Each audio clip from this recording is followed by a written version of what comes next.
How to practice English speaking. Learn English through story. Why is it necessary for me to read in English? This is a question that my colleagues often ask me. They believe that I attend classes, complete my homework, and watch films in English. So why should I bother reading books? Well, let me explain. Why reading is the most effective way to enhance your English skills.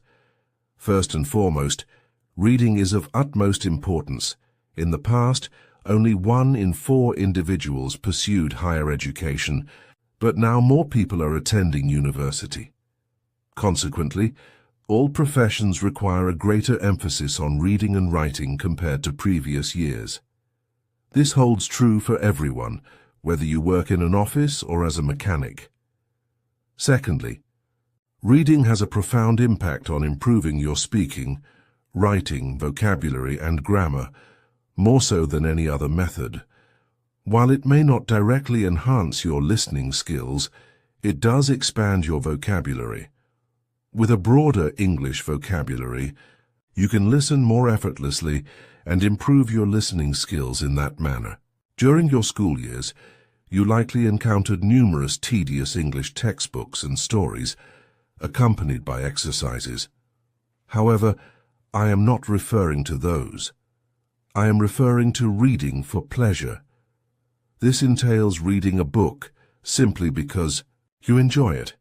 You are not reading because your teacher instructed you to, or because you feel obligated to do so. You are reading because you genuinely want to. In an experiment conducted in American schools, boys were given free books, such as James Bond novels. They were told, "You can do whatever you want. You don't have to read the books." However, the boys did read the books.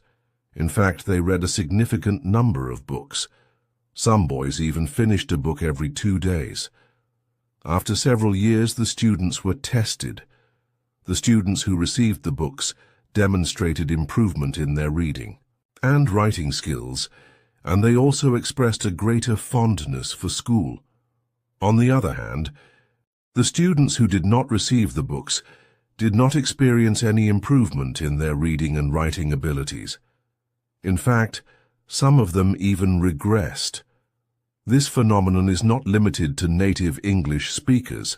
A similar experiment was conducted on students learning English in the Fiji Islands. 3 teaching methods were tested: traditional English instruction with grammar classes and exercises, silent reading in class, and reading together with the teacher. After 1 year, the 2 methods involving reading proved to be the most effective. They outperformed the students who underwent traditional English classes. The experiment was repeated in Singapore, and the results were similar. The students who engaged in silent reading performed exceptionally well, particularly in grammar tests. Conversely, the students who attended grammar classes performed worse in grammar tests. In traditional classes, we tend to focus on memorizing grammar rules and vocabulary. However, when we read, we naturally absorb these elements. You may be thinking, reading in English is too difficult for me. I have to constantly use a dictionary.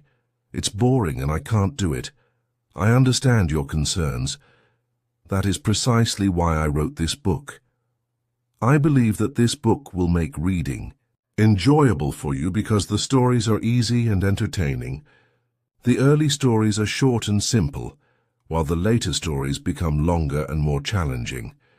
By the time you finish the book, you will think to yourself, "Wow, I did it."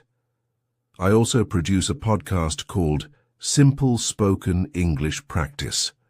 9 of the stories in this book were originally written for the podcast. One of the stories was specifically written for this book. However, when I compiled this book, I made improvements to the stories. Now you can read the stories at beginner, pre-intermediate, intermediate, or advanced levels. All the stories are fairy tales. Some are well-known fairy tales, while others are lesser known. I even wrote one of the stories myself. You might be thinking fairy tales are meant for children. I need to learn useful vocabulary. I need to study business and science. That can't be fun.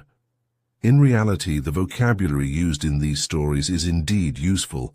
Macquillan conducted an experiment where he analyzed the vocabulary in novels. He found that 8% of the words appeared on academic word lists, which are lists of words necessary for university-level studies. Rolls and Rogers also conducted an experiment.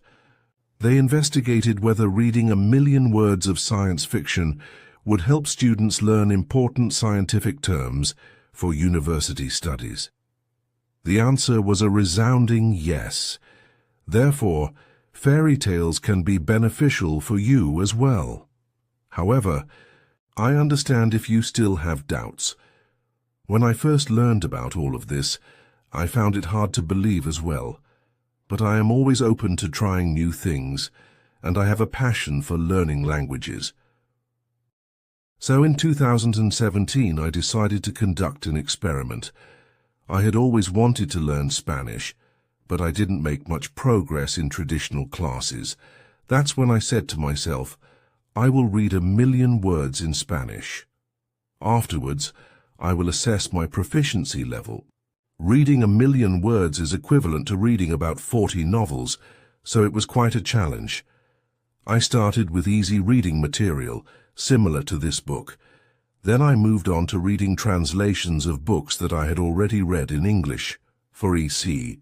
Example, I had read Harry Potter and Game of Thrones in English, so I read them in Spanish as well. Finally, I began reading new books in Spanish. I explored the works of Latin American authors, such as Isabel Allende, Jorge Luis Borges, and Manuel Puig. I thoroughly enjoyed their books.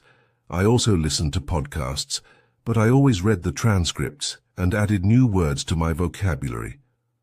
After completing my goal of reading 1,000,000 words, I engaged in conversations with native Spanish speakers. I found that I had reached an intermediate level. I could understand almost everything I read, comprehend clear speech, and hold conversations. I had primarily focused on reading rather than speaking. In just 1 year, I learned more than most students learn in 2 years. I didn't try to memorize grammar rules and vocabulary. I learned them naturally. You may be thinking, I don't believe this. Or perhaps you're thinking, wow, I'm going to read for hours every day.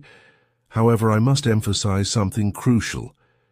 You must read books that are both easy and enjoyable. If a book is too difficult or boring, put it down and find another. 1. Stephen Krashen, an expert in language teaching, advises only read things in English that are fun and interesting. Read things that are really easy that you wouldn't read in your native language because they are too easy. Therefore, you can read comics, magazines, detective stories, romance novels, and more. Don't feel guilty about reading translations. When you read very easy books, you will understand the meaning of unfamiliar words easily without needing to consult a dictionary. Now, you may be wondering, what exactly constitutes easy? Research suggests that you should understand at least 98% of the words in a text. I know, 98% seems like a high threshold. However, let me provide you with an example. Consider a text where 50% of the words are nonsensical. In this case, you would only understand 50% of the words. Jerry fled out of bed and opened the curtains. He blamed to himself as he made breakfast. He made coffee and put butter on his puffer. Someone called his phone and he picked it up. He was very surprised by who was tingling, so his inky fell on the floor.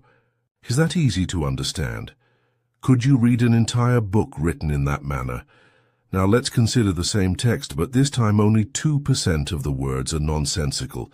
In this scenario, you would understand 98% of the words. Jerry jumped out of bed and opened the curtains.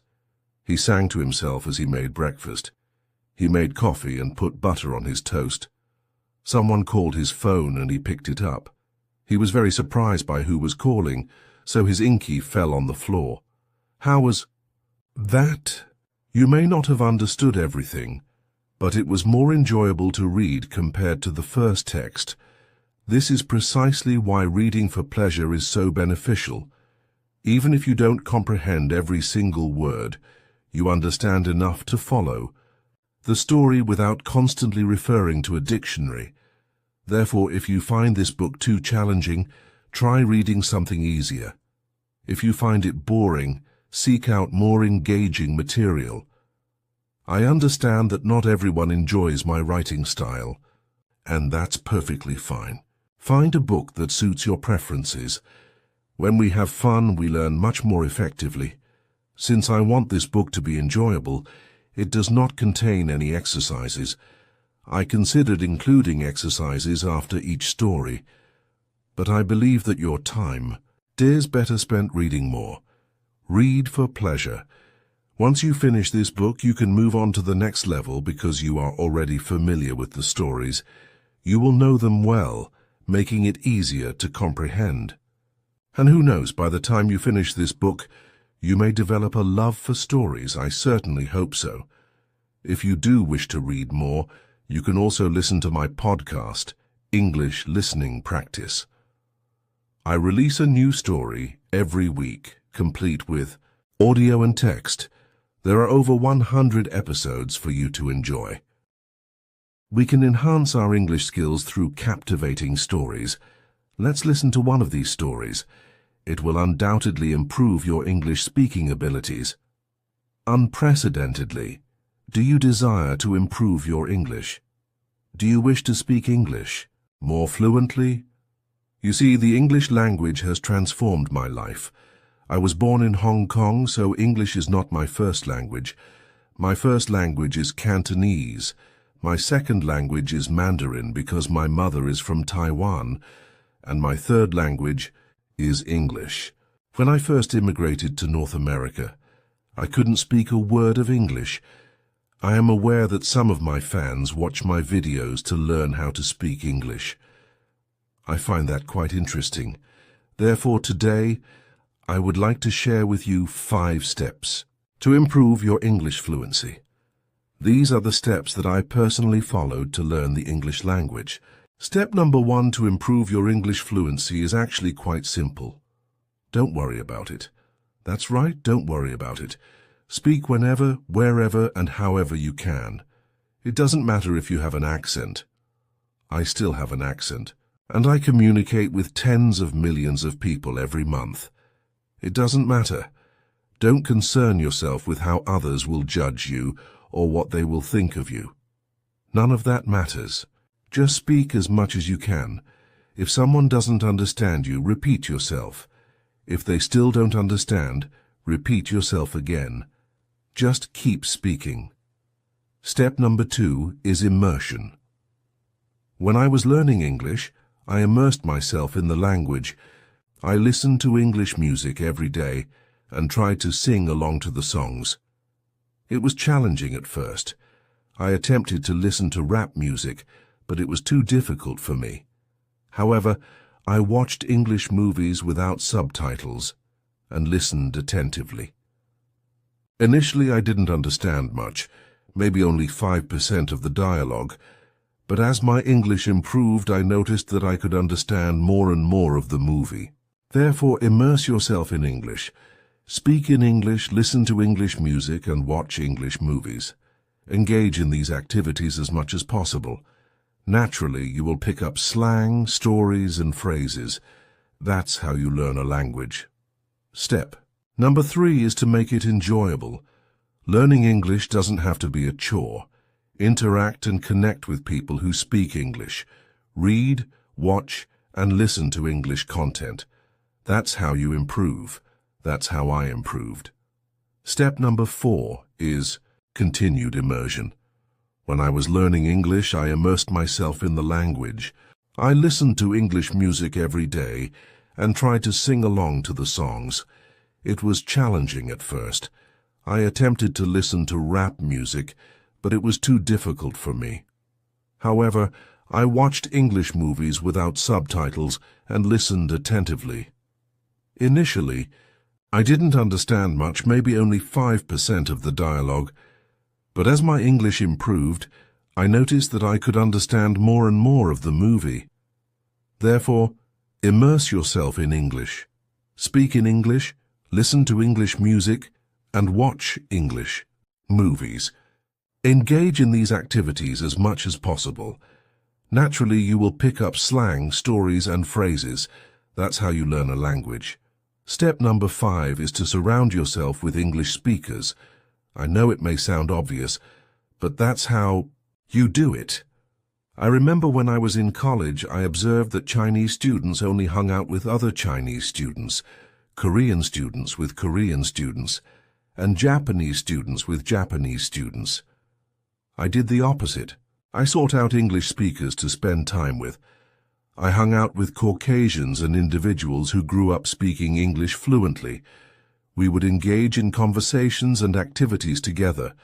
We would go to the library, and I would make an effort to speak as much as possible, listen attentively, and ask questions to become more comfortable. Another thing I did was date a Korean girlfriend who spoke English. So that's another way to immerse yourself in the language. I'm not saying it's the only way to learn, but if you want to learn a new language, spend time with people who speak that language. You'll be amazed at how quickly you can pick it up. Let me provide you with a bonus tip, an additional step if you're interested. Step number 6 is to overlearn.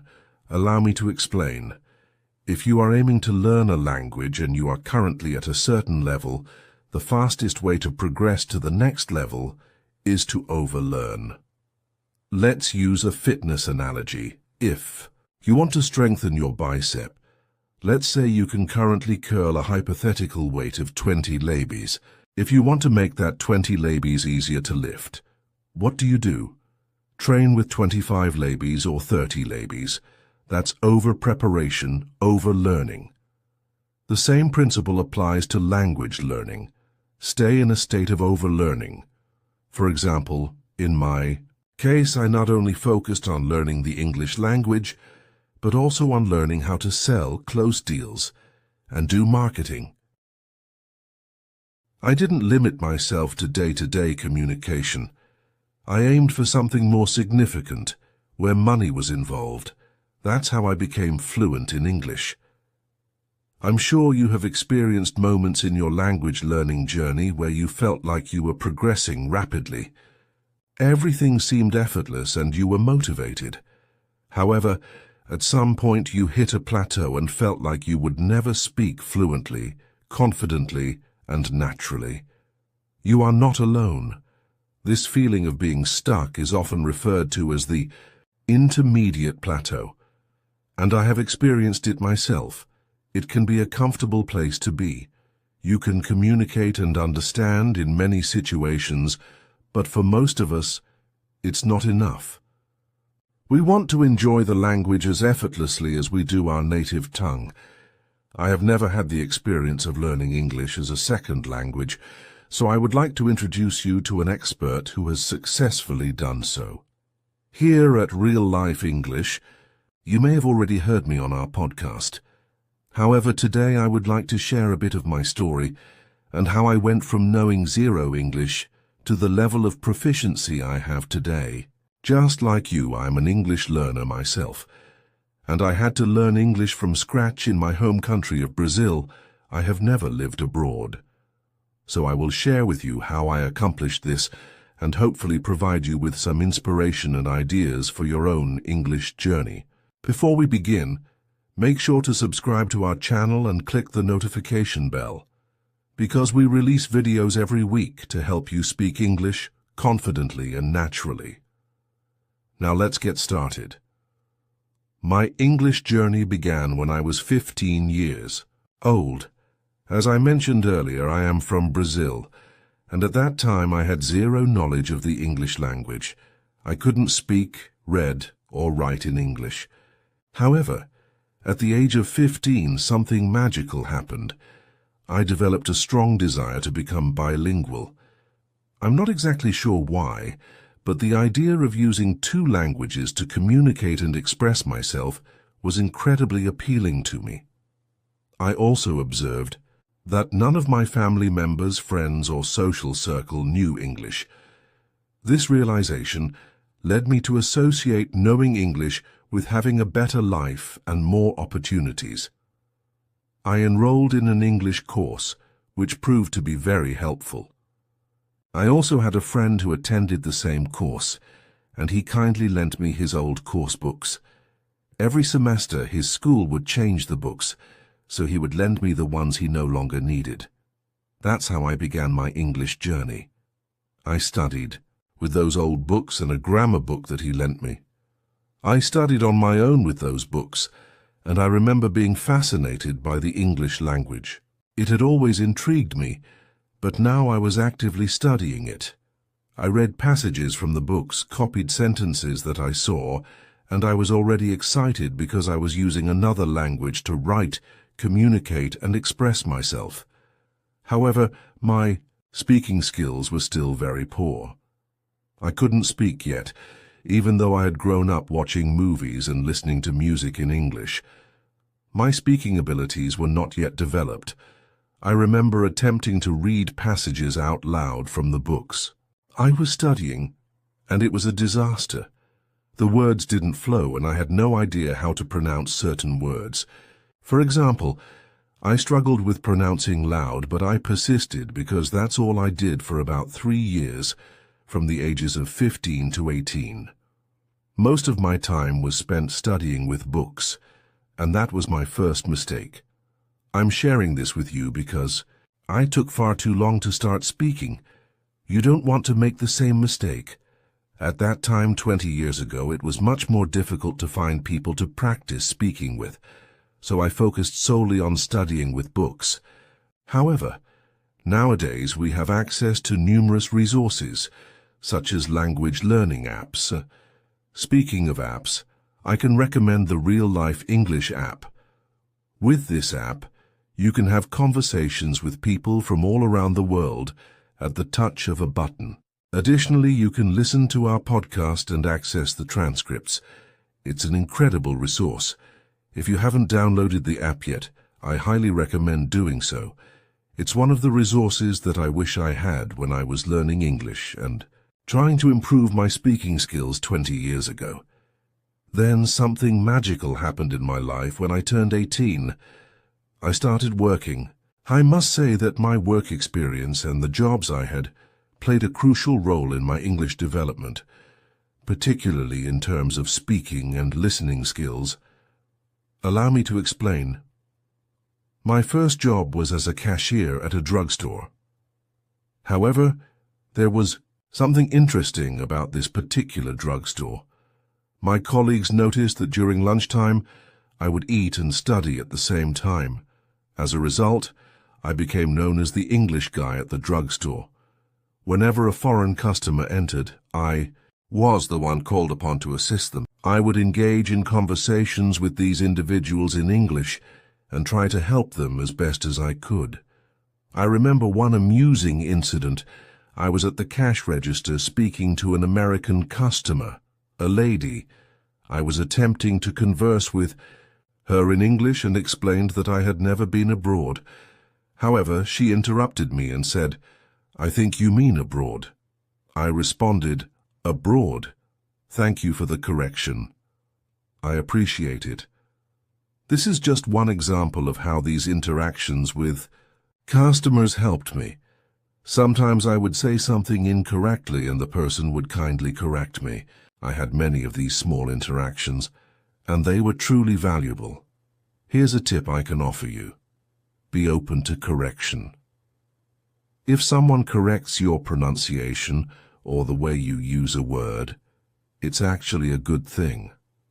I spent 6 hours a day, 6 days a week, speaking to Americans on the phone for a year.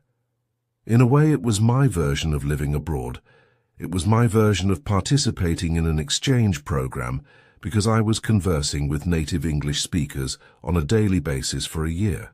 This experience greatly improved my speaking and listening skills. However, it's important to note that I only obtained that job because I already had a sufficient level of English. All those years I spent studying and working paid off because they allowed me to secure that job, which in turn further improved my English skills. Therefore, my advice to you is to continue learning, developing yourself, and actively seek job opportunities that allow you to use English on a daily basis. This will undoubtedly enhance your language skills even further.